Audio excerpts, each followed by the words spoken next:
8 अगस्त 2025 को प्रधानमंत्री नरेंद्र मोदी ने रूस के राष्ट्रपति व्लादिमीर पुतिन के साथ फोन पर एक महत्वपूर्ण बातचीत की। ये संवाद ऐसे समय में हुआ जब अमेरिकी राष्ट्रपति डोनाल्ड ट्रंप ने भारत पर रूसी तेल खरीदने के लिए 25% अतिरिक्त टैरिफ लगाया, जिससे कुल टैरिफ 50% हो गया। ये टैरिफ विश्व में किसी भी देश पर अमेरिका द्वारा लगाया गया सबसे ऊंचा टैरिफ है।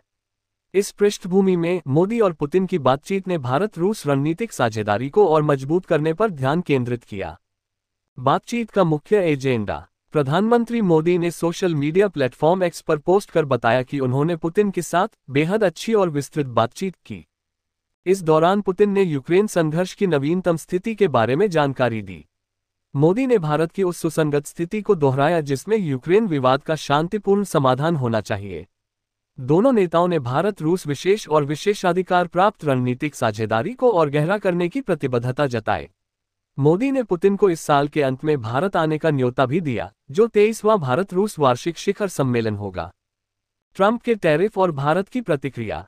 अमेरिका द्वारा भारत पर टैरिफ लगाने का कारण भारत का रूस से तेल आयात करना है। ट्रंप प्रशासन का दावा है कि भारत का रूसी तेल खरीदना रूस यूक्रेन युद्ध को वित्तीय सहायता देता है। ट्रंप ने भारत को मृत अर्थव्यवस्था कहकर तंज कसा और कहा कि भारत रूस के साथ मिलकर अपनी अर्थव्यवस्था को डुबो सकता है। भारत ने इस टैरिफ को अनुचित, एकतरफा और अनुचित करार दिया। भारतीय विदेश मंत्रालय ने स्पष्ट किया कि भारत का रूस से तेल आयात बाजार आधारित है और यह 1.4 अरब लोगों की ऊर्जा सुरक्षा सुनिश्चित करने के लिए किया जाता है। मोदी का मेक इन इंडिया पर जोर। टैरिफ युद्ध के बीच पीएम मोदी ने भारत की स्वतंत्र व्यापार नीति का समर्थन किया। उत्तर प्रदेश में एक रैली में उन्होंने कहा, विश्व अर्थव्यवस्था में अस्थिरता का माहौल है। हमें केवल वही खरीदना चाहिए जो भारतीयों के पसीने से बना हो। उन्होंने मेक इन इंडिया पहल को बढ़ावा देते हुए कहा कि किसानों, छोटे उद्योगों और युवाओं के रोजगार के हित सर्वोपरि हैं। मोदी ने यह भी कहा कि वह व्यक्तिगत रूप से कोई भी कीमत चुकाने को तैयार है, लेकिन किसानों और डेयरी क्षेत्र के हितों से समझौता नहीं करेंगे। भारत रूस संबंधों का महत्व। भारत और रूस के बीच दशकों पुराना रणनीतिक रिश्ता है, जो शीत युद्ध के समय से चला आ रहा है। रूस भारत का प्रमुख हथियार आपूर्तिकर्ता रहा है। हालांकि हाल के वर्षों में भारत ने अमेरिका और पश्चिमी देशों से भी रक्षा खरीद बढ़ाई है। रूस से तेल आयात भारत की ऊर्जा जरूरतों का 1/3 हिस्सा पूरा करता है, जो रियायती दरों पर उपलब्ध है। भारत ने स्पष्ट किया कि वह रूस से तेल खरीद बंद नहीं करेगा, क्योंकि यह राष्ट्रीय हितों के लिए महत्वपूर्ण है।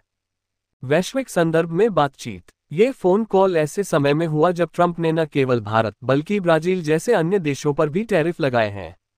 गुरुवार को ब्राजील के राष्ट्रपति लुला डा सिल्वा ने भी मोदी से फोन पर बात की थी, जिसमें दोनों नेताओं ने व्यापार, रक्षा, ऊर्जा और स्वास्थ्य जैसे क्षेत्रों में सहयोग बढ़ाने पर सहमति जताई। इसके अलावा चीन ने भी भारत को शंघाई सहयोग संगठन को शिखर सम्मेलन के लिए आमंत्रित किया है, जो क्षेत्रीय सहयोग को मजबूत करने की दिशा में एक कदम है। निष्कर्ष। मोदी और पुतिन की यह बातचीत वैश्विक व्यापार और भू राजनीतिक तनावों के बीच भारत की स्वतंत्र विदेश नीति को रेखांकित करती है। भारत ने न केवल अमेरिकी दबाव का दृढ़ता से जवाब दिया, बल्कि रूस के साथ अपने रणनीतिक रिश्तों को और मजबूत करने का संकल्प लिया। ये बातचीत भारत की कूटनीतिक ताकत और राष्ट्रीय हितों की प्राथमिकता को दर्शाती है।